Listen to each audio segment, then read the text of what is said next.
Hello and welcome back, everyone, to Rocket Rabbit Commentaries run through Legacy of the Duelist. In this episode, we're continuing on with the Zexal Campaign as we have gone into, variant space, and we're having Kite Versus Mizar.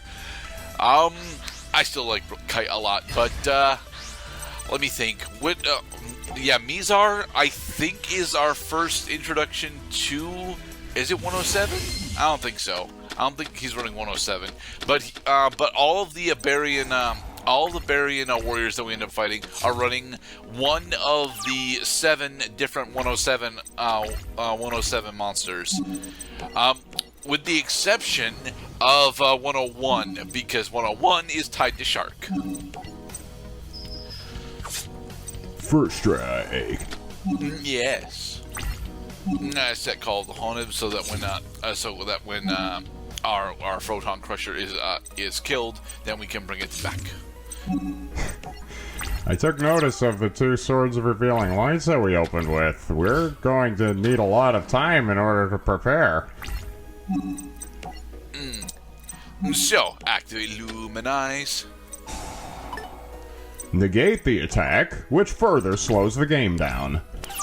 Or, speeds it up, because we also get to gain the attack of the monster that we negated the attack of. We also actually have Lord Galaxian, which is very nice. Mwah. Ring of Destruction. That was the card. Ring of Destruction. That's a trap card that fell way out of use since the very beginning when it was a freaking awesome card to use. You know why, right? No. Would you care to elaborate?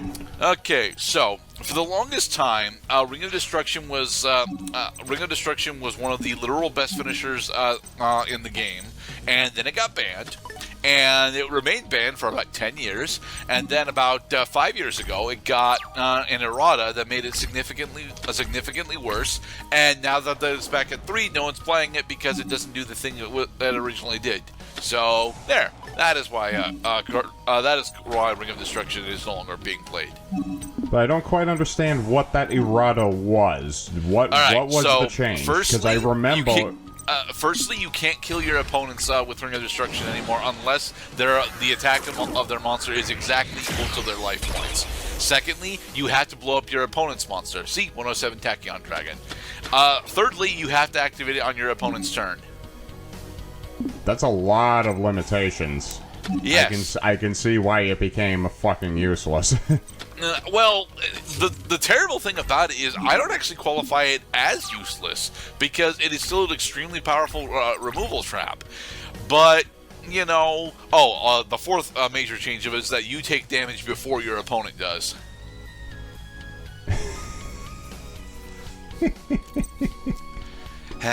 Way to take a simple card and just make it atrocious. Oh my god, that well, the whole reason why they had to change it so motherfucking much was specifically because it was while it was legal, it was very famous for either winning games it wasn't supposed to or drawing games out to the point where no one was actually having fun with it anymore. The problem with that reporting was very specifically it straight up wasn't actually true. Like, people were still having a boatload of fun with the card. It was just delaying tournaments. It's the exact same reason why Cyberjar got banned, because it takes a full 10 minutes to resolve Cyberjar's effect. Ring of Destruction is such a simple ability. Destroy a monster, inflict damage to each player's life points equal to that monster's attack. Like, what's the problem here? The problem is that it would force draws very specifically, and by forcing fuck it, man, it's a valid way to end the game. It was a very valid way to end the game, but in a tournament setting, draws don't actually end the game. What do you mean? What do you mean doesn't end the game? The game is a game ends in one of 3 ways: a win, a draw, or a loss. But that's the problem in a tournament setting. No, a draw doesn't actually progress the tournament state at all. A draw very specifically, although it does end the game in quotation marks, it very specifically doesn't advance either player's position in the match rulings. Look, man, while we have been largely glossing over this accumulation of the Titans on the field and this Mizar versus Kite Tenjo, let me tell you this. The NFL permits draws between teams if neither team can score more points than the opponent after both teams had a fair chance of the ball in a 10-minute overtime setting. Yes, Yu-Gi-Oh! Can do the same, and it's a bunch of stuck-up snobs that just want things their way because they're the reason why people watch is to watch them. Hey, Neo Galaxy Ice Photon Tachyon Dragon.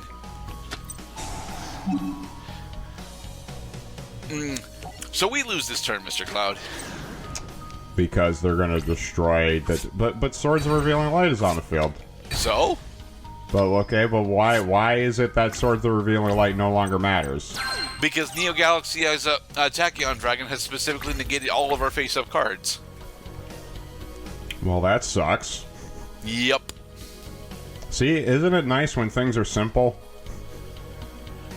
I'm trying to see if I can actually bring out Neo Galaxy Ice Photon Dragon here, and I can get 2 level 8s out right now, but I don't think I can get 3. A field full of empty monsters said, "Yeah, I could probably get 2 level 8s out right now." Well, I've got Galaxy Zero, which will allow me to get to either Galaxy Wizard or Galaxy Photon Dragon, and then from there I can normal summon. From there I can actually normal summon my Galaxy Knight. And then use Galaxy Knight's effect in order to bring out Galaxy Ice Photon Dragon. Nice. See, unfortunately, I forgot that Galaxy Zero specifically negates the effects of the monster that it special summons. So now my Galaxy Wizard can't actually, modulate its level. Yeah. So we are dead.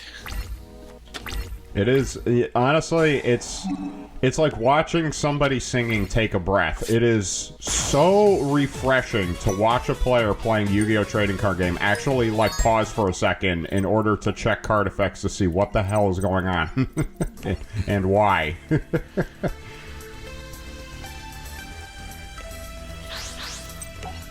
So what's new in the world of Cloud as we move into doing slow burn against Mizar? Hot. Hot. Yes, it is hot outside. It's been above 85 most of the week in my neck of the woods. It's summertime, you're gonna die, so drink water, you'll go farther, baby. It's hot, do. How big of a fan of you are the movie The Polar Express? Yeah, I don't really care for that movie, to be honest. I have trouble sitting through the whole thing. Okay. I got through most of it, but then I'm just forced to reckon with my child brain that actually read the illustrated book, which was only 25 pages in length. And they turned it into a 1.5-hour movie with a bunch of crap that they just pulled out of their butts. It was entertaining crap, though. I did like that Tom Hanks did supply voices for half of the characters. That was very nice. Alright, so switch Zoma into attack mode and kill, and we can't actually attack Helios here, but for why? Oh, because I have 4 or less cards in my hand. Okay. Damn it, Heliosphere.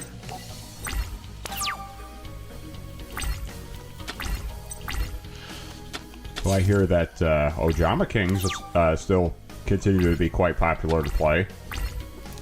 Not really. Ojama King, very specifically, has got Ojama King has got a really interesting deck strategy going for it. But to be perfectly honest, that exact strategy is done better by a newer archetype. So. Like combining with ground collapse.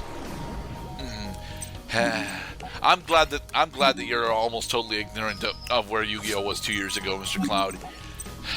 I really don't want to have to go explain what meta was 2 years ago, because I don't think I could actually properly do it, for one, and for two, it would involve a lot of being very sad. Anyway, we beat Mizar. Haha. And we got Neo Galaxy's Tachyon Dragon, Galaxy has Tachyon Dragon, and Galactic Charity. Woot! Heh, we got a new deck avatar. Nice.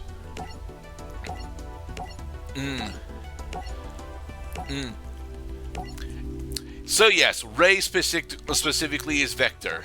And I believe, as I mentioned earlier, Vector, I'm relatively certain was the one that was actually that was the one that was possessing Faker's other daughter, Byron, and turning him into a Vectrix. So yeah. So we're once again playing with Yuma, and once again we are running his Zeal weapon focus onomatopoeia deck. So how about we open with Utopia? Go go go go go go go go go go. We have decided to not open with Utopia.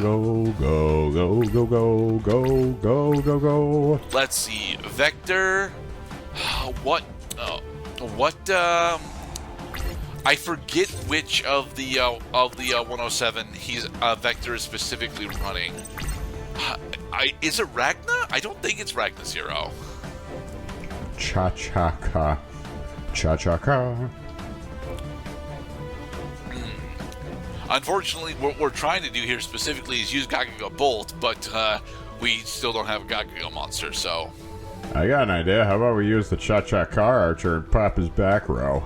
Because then we can't run over Archfiend. Why? How much attack does the archer have? 12. Yay. Stupid high-level star low-attack monsters. You get 2,000 attack or more, and you are gonna like it. I wish. Anyway, let's see what else we've got. We actually do have Utopia Ray Victory, which is pretty nice, but we probably won't actually be able to go into it. Let's go into Cowboy, one of our because favorite Cowboy players. is the best monster. As Annotation Grid mentions here, the Zeal weapons are actually very cool, but I don't like using them. So now we get to use Gagaga Bolt in order to kill his back row. Mwah. Is that Soul Drain? Yeah, that's Soul Drain. Cool. Nice. Alright, and then have Go Golem attack him directly, pushing him down to 51. Oh, he's got lots of cards in his hand. Umbral Horror. Use Umbral Horror in order to do terrible things to us. Destroyed the monster. Hey, it's Waboku. Hi, Waboku. Okay, now I'm very tempted to go into a Chichaka Archer, but like, yes. Attack first. It just makes much more sense, you know. It just makes much more sense in order to bring him down to 300 life points. Except now he's got Call of the Haunted, which allows him to go into Archfiend Cavalry. Dang it. Okay, so now we Ixies in the 4, set Waboku, and then put our card face, and then end our turn. And the choice, of course, was Utopia. It's like, this duel is feeling like it needs a little something. Let's have an awesome cutscene. Yeah. Whoosh. I do like his Moonlit Saber. It is cool. Yeah, we've got access to C39, but we're not going to go into him. At least not yet. Hey, switch to defense mode. Yeah. Yeah. Ixie's Revenge Shuffle. Ooh. I don't have any other... Well, I've got Cowboy in my graveyard, so... But it wouldn't actually help me here, so... Oh man, I'm not gonna win this turn. That means I'm gonna lose. Not yet. I mean, I would have been nice. No, I should not have set my Ixie's Revenge Shuffle. I'm never gonna fucking use it. Like for Ixie's Revenge Shuffle, to be actually have a positive impact on the game, I have to actually go through a pretty long line of Utopia evolutions, and then manage to lose that line of Utopia evolutions, and then still manage to have a different Ixie's monster on the field. which is relatively difficult for Yuma specifically to do because, you know, a majority of his deck is just a bunch of level 4s. Okay, now Boboku is going to help us keep some fodder alive so we could finally get the cha-cha in this tango. Except he didn't decide to attack us, so... So now we're going to pop the... It's on the tip of past Gerdat's tongue. I'm seeing if I can actually go into Utopia Ray Victory first. 'Cause it's sweet, sweet, sweet victory.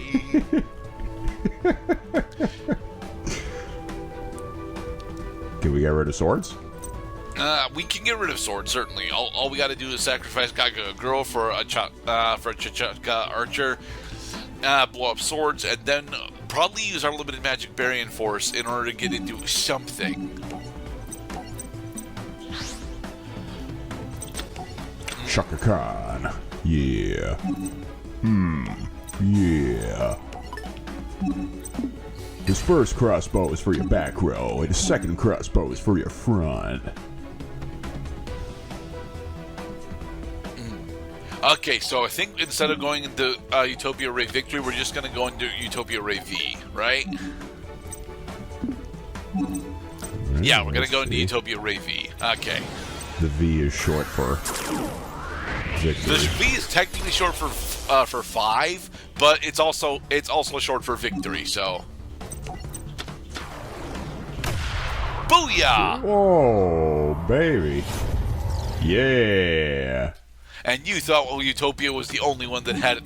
the base Utopia was the only one that has summon animation. No, other Utopia monsters also get summon animations. Specifically this one. And this guy has the ability to just pop, shakoof.